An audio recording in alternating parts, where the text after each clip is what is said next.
این دنیا دیگه به درد نمیخوره. شاید همین الان آخرین فرصتی باشه که ما داریم با هم نون و پنیر میخوریم. جدی میگم. چرا؟ میگه زندگی آب تنی کردن در حوضچه اکنون است. رختها را باید کند. آب در یک قدمی است. روشنی را بچشیم. شب یک دهکده را وصل کنیم.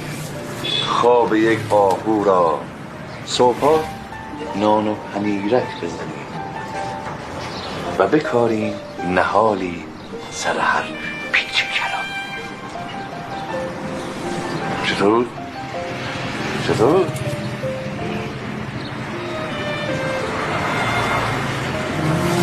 خب حالا این چطوره؟ مثلا روم زوم کنی مثلا لیلش کنی راکش کنی از من مثلا زمان رو ناجر کنی از من مثلا بدن دانا نون بده من تو هر بالا بده من تو هر بالا بده من